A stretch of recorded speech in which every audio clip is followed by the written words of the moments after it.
Dans la plupart des pays développés, quand il y a croissance économique, on peut spéculer, dire qu'en fonction du nombre de points de croissance, nous allons créer tant d'emplois, éventuellement créer tant d'emplois.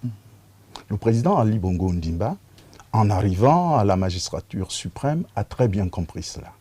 Il a très bien compris cela et tout de suite, il a lancé un vaste programme de réformes. La gouvernance de l'État, l'assainissement de nos finances, la diversification de notre économie, l'amélioration du cadre général des affaires pour attirer plus d'investissements, mais également créer plus d'emplois. La relance des grands travaux, on dit quand il y a relance des grands travaux, naturellement, il y a création d'emplois. Mais toutes ces réformes ont permis de booster la croissance dans notre pays. L'apprentissage, c'est une solution. Une solution d'autant plus importante que le président de la République, aux assises d'Angonje, voulant réduire la fracture sociale, voulant sortir nombre de nos compatriotes de la précarité, il a lancé, dans un premier temps, il a lancé quoi? Il a lancé l'apprentissage jeunesse pour impulser une dynamique. Mais ce programme a permis que des milliers de jeunes sans qualification soient insérés en entreprise, mais également des milliers de jeunes diplômés, mais sans expérience professionnelle, donc pas du tout attractifs pour le marché du travail, soient également insérés en entreprise. Pour la première fois, tout le monde va être mis à contribution. Il faut donc donner la possibilité à ces jeunes d'avoir le service public d'emploi à proximité, pour que ce soit un service de proximité. Ça va être également une grande réforme. Mais au-delà, le fonds qui permettra donc de reprofiler les jeunes parce qu'ils ne sont pas attractifs, ils ont été mal formés.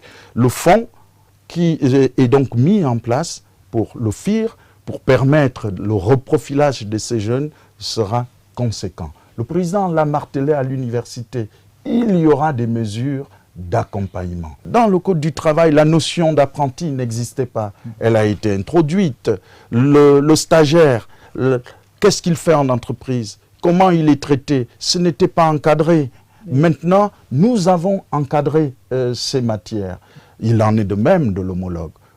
Le Code disait qu'à la minute où vous importez la main-d'œuvre étrangère, vous devez prendre un homologue, former cet homologue pour qu'il occupe à terme, le poste de la personne qui a été importée.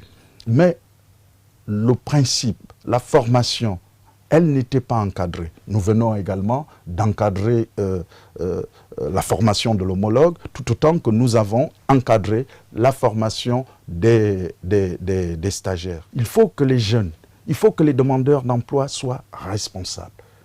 Il faut aujourd'hui qu'on se prenne en main. L'État-providence, c'est terminé. C'est d'autant plus terminé que le président incite tout le monde à se prendre en main. Vous savez, il y a des offres d'emploi, que ce soit à Olam, que ce soit dans des entreprises, mais qui ne sont pas captées par les nôtres, qui ne nécessitent pas une formation très importante. Il faut retenir également que le président a pris des initiatives qui, à terme, feront que la courbe du chômage baisse et baisse sensiblement. 6 ans, c'est très peu, mais on voit déjà le nombre d'emplois que notre économie a créé, ce qui n'était pas évident quand on arrive en pleine récession économique. Il faut aller plus loin, il faut continuer à être inventif, créatif.